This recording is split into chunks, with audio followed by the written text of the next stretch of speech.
Okay, so we will start with a part 8 of business combination.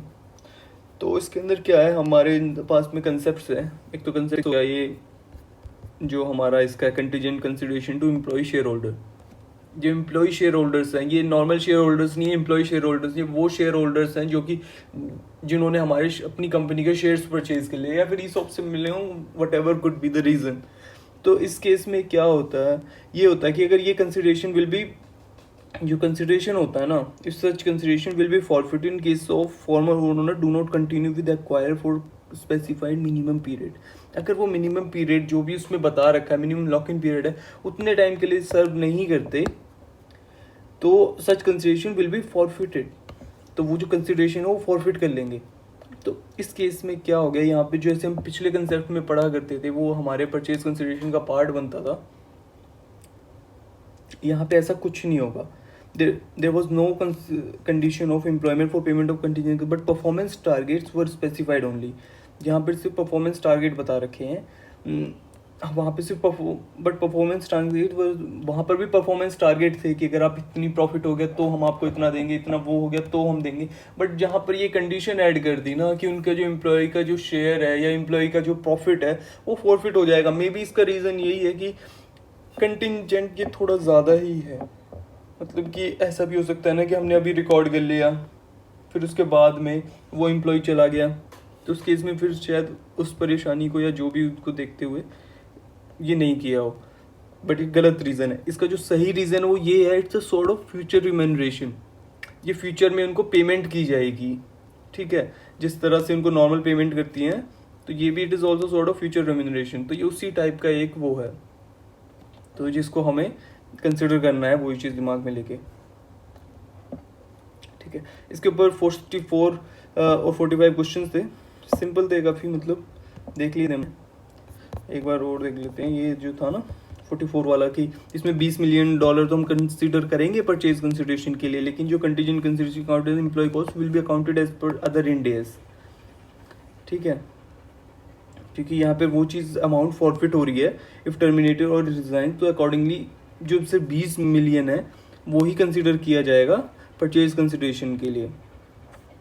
और फिर इसमें एक 45 क्वेश्चन था कि ABC limited acquire all of the outstanding in business combination ABC limited has 3 share holders with equal share holder two of them senior level, ये सब हो गया। तो each will receive 60 lakh plus an additional payment of rupees 1.5 crore to 2 crore based on multiple earnings over the next 2 years।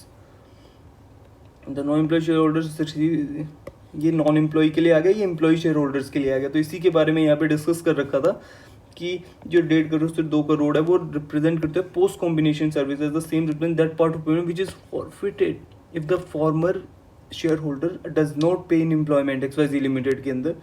तो 60 lakh is only attributed to consideration in exchange for the acquired assets. वो जो 1.5 से 2 करोड़ वाला उसको हम कंसिडर नहीं करेंगे। और ये attributed is a good word, you should add definitely into your vocabulary. It is already in vocabulary but while answering the question use this word।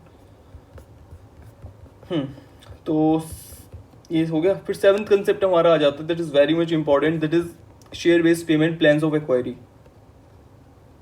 What will do in this, first is replacement. 2 तरह के plan हो सकते हैं। एक तो replace कर दिया हमने, ठीक है, अवार्ड भाई पहले उनको ईसॉप से रखा था 5 साल का, हम आए, हमने या तो उसको उतने का ही कर दिया या थोड़ा कम कर दिया, थोड़ा ज़्यादा कर दिया, ठीक है। तो जो ऑलरेडी एक्वायरी पे कर चुका है that would be our pre obligation, pre combination obligation, okay. और जो उसके बाद में हम उसको पे करेंगे उसी लाइबिलिटी के अंदर, तो उसको हम क्या करेंगे, पोस्ट कॉम्बिनेशन ऑब्लिगेशन। जो पुराना है ऑलरेडी कर चुका है तो भाई उसको रिइंबर्स तो करना पड़ेगा एक्वायरी को। So that's a sort of a liability. And the post combination obligation that will be considered as a future payment, जो कि हम उसको फ्यूचर में पे करते रहेंगे as he renders the services, will pay him accordingly for that. So it will definitely impact the profit and loss, but in this case in pre-combination obligation it will only impact goodwill or capital reserve, क्योंकि उन दोनों का जो balance होता है वही हम goodwill या कैपिटल रिजर्व में डालते हैं जब हम पीसी निकालते हैं। PC here stands for purchase consideration। तो ये ऐसे हो जाएगा। तो इसके स्टेप्स होते हैं, how to find out pre and post combination obligation. First one is you have to know about new vesting period and old vesting period. Old vesting period remain same as it was earlier when it was original.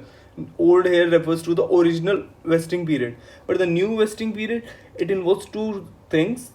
First one is the expired period, जो यहाँ पर हो गया expired period हो गया, और expired period मतलब कि out of 5 years it's been almost 2 years already lapsed, so you are left with the 3.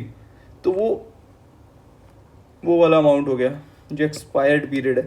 2 हो गया मतलब कि, है ना. और further period as per acquiree plan, मतलब कि अब जो फर्दर जो वो देना चाह रहा है, ठीक है, वो 2 साल और देना चाह रहा है तो वो 4 हो गया. वो 3 साल और देना चाह रहा है तो वो 5 हो गया. एक्सपायर्ड तो है ही है, 2 साल मान लो, 2 साल पहले दिया था तो 2 साल हो गया.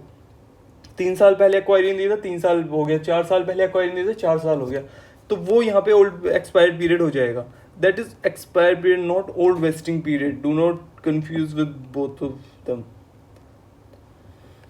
So further period as per acquisition plan हो गया, ठीक है.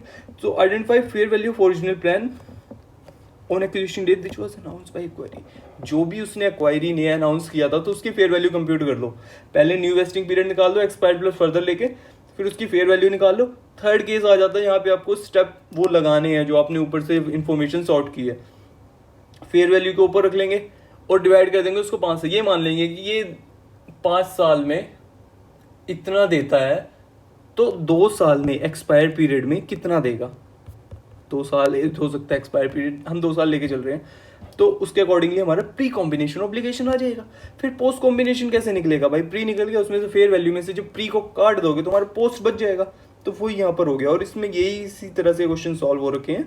48, 47 दे आर सेम.